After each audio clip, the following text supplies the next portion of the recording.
going back into that, we were finna read about Swahili, because the reason why I'm bringing this out was last week you had a woman come up speaking Swahili like she was doing something. You know what I'm saying? Like she was really doing something. You see? And give me John 7:7-24. Anybody hold it? John 7:24, and give me 1 Samuel 16:7. Right? And hold it. But she was coming up and speaking Swahili. You know what I'm saying? Like she was really doing something. Samuel, I got John 16:7. John 7:24. Nah, she was coming up speaking Swahili like she was doing something. You know what I'm saying? You know? So let's check Swahili out. It got it up in here. So we're finna check it out. Check it out. It says Swahili is a complete refutation of the rather general belief that languages of primitive people, right? Primitive meaning, shit, I forgot. Look up the word primitive. I forgot. I got it. It escaped me right now.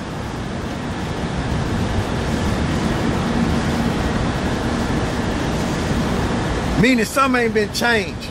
Like it ain't been tampered with. It ain't been changed. In other words, primitive. Primitive. Right. It says relating to or donating or preserving the character. See, preserving the character. Of an early stage in evolutionary or historical development of something. Yeah, so preserving the character, right? In other words, it ain't been changed. So Swahili ain't been changed, okay? Remember that. Swahili ain't been changed. Go ahead. Alright, it says primitive meaning. Primitive peoples are necessarily primitive and consist largely of grunts, groans, and mixed up ideas. Right. So speaking this English language, that's what you would come with, right? Grunts and groans. But the Swahili is not, it ain't been changed, so it's an original language. It ain't barbaric, so to speak. But in the eyes of the world, Swahili, since it ain't been changed, they would look at it as barbaric. Right. Like it need to be changed. Words need to be changed around in there. Right. Okay? That's the way the white man would do it. Okay? If he ever get his hands on it, he would destroy it. He would destroy it. Because the so-called white man is anti-original. Color. You know? That's what he is. Death to him. Yeah. Go ahead. Right. Swahili has an ephony that is comparable to Italian, with clear, distinct sounds, vowel endings, and a most pleasing arrangement of syllables that consists for the most part of consonant plus vowel. So if you was able to learn Swahili, right, and you was able to speak it and link the prefixes and the suffixes up and all that, and you was able to speak it, what it is, it comes off clear. It's not like, say for instance, if I'm saying something in Swahili, you would understand it. You'd understand what I'm saying. Like if I'm saying something in English and I mention the word world, you would say, well, what world are you talking about? The world of fish, the world of basketball?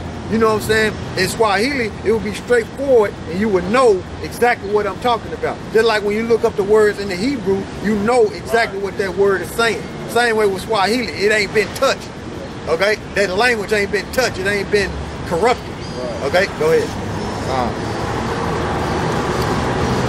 It is capable of such absolute precision that the Swahili version of the Pt13. The Pt13, that's a Greek way of saying the 5 books of Moses.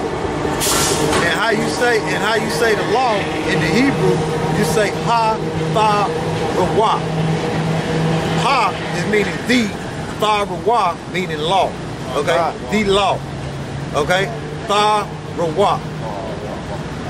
Law, and you say Tha-ra-wa is law, and ha is the. So ha, tha, wa, ra. Okay? And how you would say the New Testament in the Hebrew is Kadash, is it Barayath Kadasha, meaning covenant new. Okay? Barayath Kadasha, covenant new.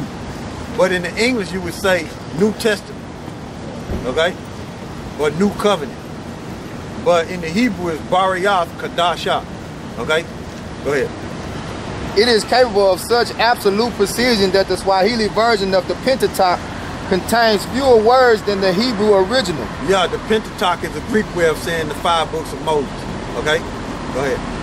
Without the slightest loss or distortion of meaning, its grammatical and syntactical structure is logical, almost to the point of being philosophical.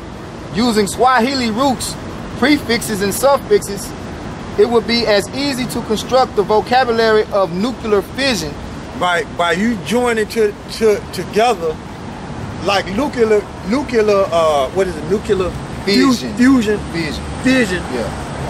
What it is that creates energy. When you bring them particles together and create that, what it do, it create energy. So by you, I mean, and it's clear, you understand it, okay? By you speaking Swahili, what you're doing when you put them prefix and them suffix together is clear in what they speaking. There's no corruption in it, okay? That's what they saying right there. They go ahead. Or of any other science or philosophy, as it is in languages like the modernized Irish or Irie of the modernized Hebrew of Israel. So they going off right there, because the modernized Irish and the modernized Hebrew, which they got over there in Israel, they don't speak Hebrew, they speak Yiddish, okay? They speak Yiddish over there, and the Irish spoke Hebrew, okay? When you go into the history about David McRitchie, and he did research about the Irish, the Iberian, the Celts, okay, the Irish, okay, what they did, they spoke Hebrew when you go into the ancient and modern Britain by David McRitchie, okay? And then in this book right here,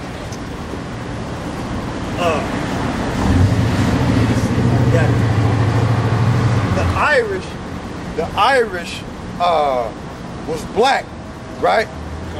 Was black. They was black all the way up into the 1600s. After the 1600s, they started saying that they was white, okay? And the Irish that went into slavery, those were, and they looked like Edomites, right? Those were descendants of black Negroes, okay? Those Irish that looked like Edomites, those were descendants of Negroes, okay? Give me Daniel's 9 and 7. And then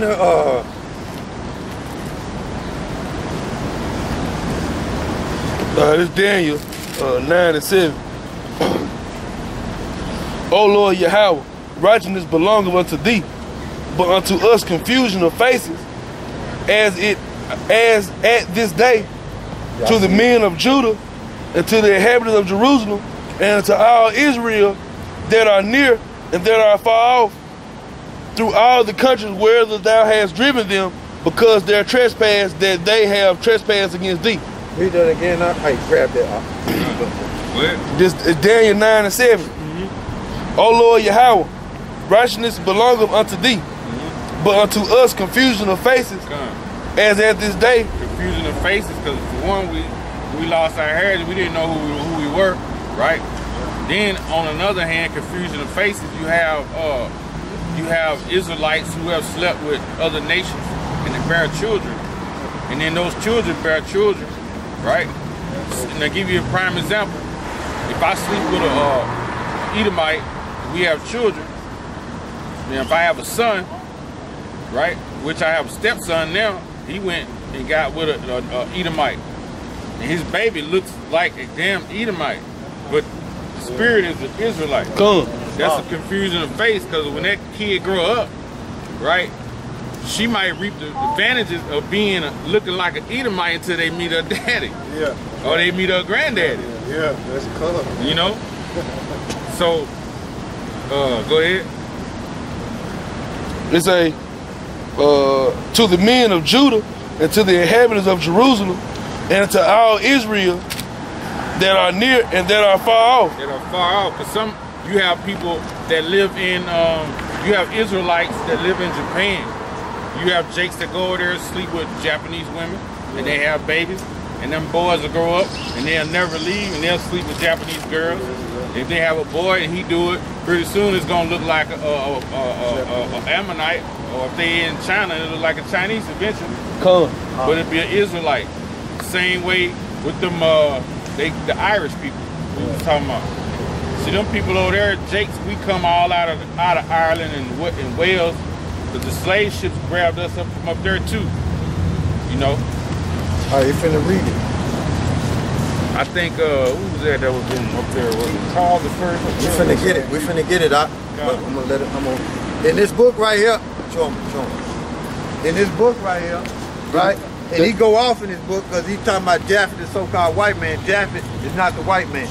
Esau is the so-called white man. That's right. The white people on this, so-called white people on this earth, they ain't white, they red. But the so-called white people on this earth, they are the biblical Edomites. They not right. Japheth. Okay? All right, this is page 26 in the Negro Question Part 4, The Missing Link by Lee Cummings.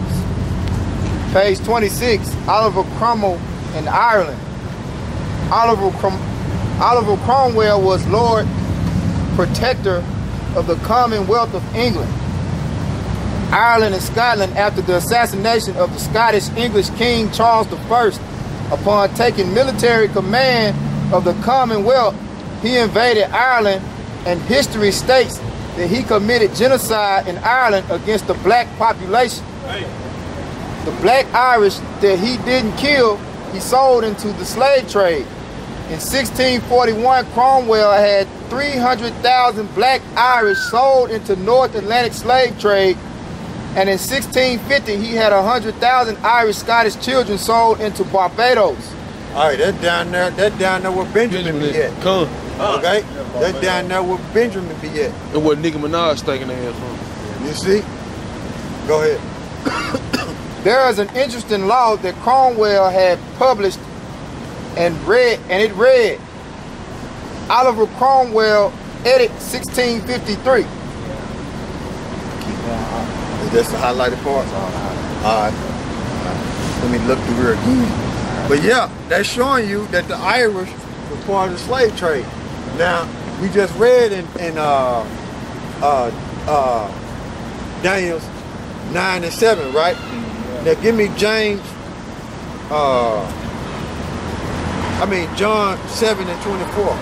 And give me 1 Samuel 6, 16 and 7. All right, yeah. All right, it's John 7 and 24.